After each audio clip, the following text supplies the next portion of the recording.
Welcome to this explainer. Today, we're diving into some absolutely groundbreaking concepts developed by William Ury and Roger Fisher for the Harvard Negotiation Project. We'll be looking specifically at their legendary book, Getting to Yes. If you've ever felt, a little anxious about asking for a raise, buying a car, or even just trying to resolve a dispute with a neighbor, the framework we're going to explore today offers a completely new way to handle conflict.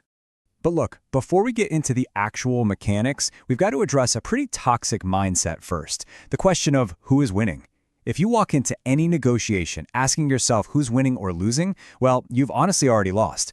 Negotiation is absolutely not a battlefield where one person walks away victorious and the other is defeated. It just doesn't work that way. We usually think of 50-50 split, just compromising is the absolute best we can do, right? Well, take two kids fighting over an orange. If a parent steps in and just cuts it 50-50, it seems fair. But what if the parent missed the fact that one kid only wanted the peel to bake a cake and the other just wanted to eat the fruit? By settling for a blind 50-50 compromise, both kids basically threw away half of what they actually wanted. A 100% mutual gain was right there. So, let's quickly run through our agenda for today. We'll look at the negotiation myth, the four-step framework, what to do when negotiations get tough, and finally, the real ultimate goal. All right, let's jump right into Section 1, the negotiation myth. It is time to stop settling for half. Picture this scenario. Two guys are arguing in a quiet library over a window. One insists it absolutely must be open to get some fresh air. The other insists it has to be closed because the wind is blowing his papers everywhere. If we apply that traditional compromise myth, they just leave the window half open. The result? It's still drafty enough to blow the papers around, but not open enough to provide any real fresh air. It's a solution that pleases literally no one. But then, a clever librarian hears the commotion and steps in. She listens to both men, and then she goes and opens a window in the next room over.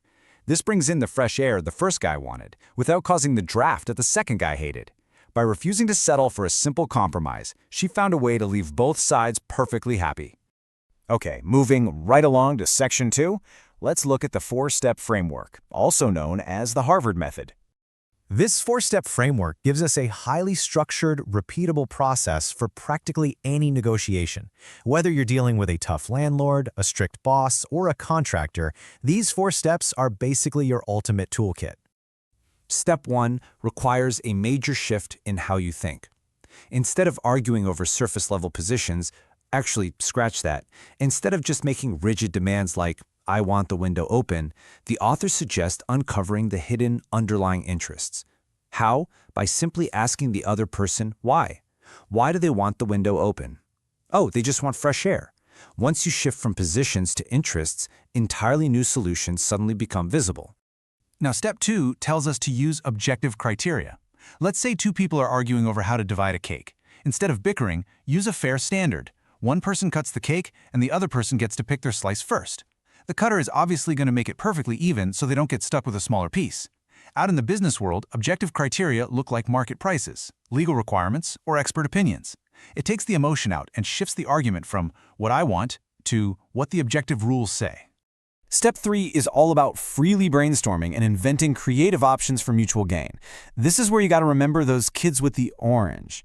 The real trick here is to separate the brainstorming phase from the actual decision-making phase. Just get together in a low-pressure setting and let the ideas flow freely without judging or committing to a single one of them right away. And for Step 4, try this powerful mental model. Visualize a vertical line right down the middle of the other person. Put the person on one side and put the problem on the other. You have to be soft on the person, but hard on the problem. We usually get this so wrong, don't we? We get mad at the problem and end up attacking the person, which completely ruins the relationship. Or we're too nice to the person, so we go soft on the problem and lose out on what we actually need.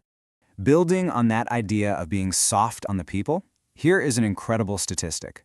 Multiple studies show that simply arriving early to chat and get to know the other side before the negotiation even starts increases your success rate by 25 to 30%. I mean, that is huge. Negotiating with someone you have a basic human connection with is drastically easier than battling a total stranger. Let's move into Section 3, when negotiations get tough. We like to call this the obstacle course. Look, Everything we've discussed so far sounds great in theory, but what happens when the other person uses dirty tactics? Let's say they play good cop, bad cop, or they intentionally sit you in a chair facing the glaring sun just to make you sweat. Your best defense? Neutralize it by politely but directly naming the tactic out loud. Don't attack them personally, focus on the problem. Just say, "The sun in my eyes is really distracting. Can we adjust the schedule and meet later?" Calling it out is usually enough to end the game right there. But what if they're simply way more powerful than you? If they have the big guns, you definitely don't want to get into a gunfight. Your absolute best weapon here is your BATNA, your best alternative to a negotiated agreement. It's your walk-away plan. And here's the golden rule. The more easily you can walk away from the table, the greater your power.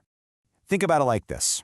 Imagine walking into a salary negotiation for a job, but you have absolutely zero other job offers. You feel kind of desperate, right? Now contrast that with walking into that exact same room, but you already have 2 other excellent job offers in your back pocket. That fundamentally shifts the power dynamic in your favor because you aren't afraid to walk. Never, ever negotiate blindly without knowing your BATNA first. And if they attack you personally, do not push back. If you push, they're just going to push back harder. Instead, use what the authors call negotiation jujitsu. You sidestep their attacks. Ask them why they hold their position. Ask for their advice by saying something like, "If you were in my shoes, what would you do?" And surprisingly, invite criticism of your ideas instead of fiercely defending them. This completely disarms them and forces them to stop attacking you and start focusing on the actual problem. All right, let's bring this all home with Section 4, the real ultimate goal. Time for the Frisbee story. Picture this. It's London's Hyde Park back in 1964. An American dad and his 12-year-old son are throwing a Frisbee back and forth. Now, at the time, a Frisbee was a very rare toy in England. The locals had never really seen anything quite like it, so naturally, a curious crowd started gathering around to watch this strange new game. Eventually, a British man approaches the father. He politely apologizes for interrupting and says, "Sorry to bother you, but I've been watching you for 15 minutes. Who's winning?" It's a question that perfectly, and kind of tragically, captures our fundamental misunderstanding of conflict. That question brilliantly illustrates the point of this entire explainer. Asking who is winning a negotiation is exactly like asking who is winning in a marriage. It completely misses the point of why the 2 people are even interacting in the first place. Negotiation, at its core, is not a zero-sum game. It's not about asserting dominance or defeating some opponent. It's a collaborative puzzle. Just like that father and son in the park, the goal isn't to score points against each other. The goal is to work together to keep the Frisbee in the air. So, here is the crucial point to leave you with today as we wrap up.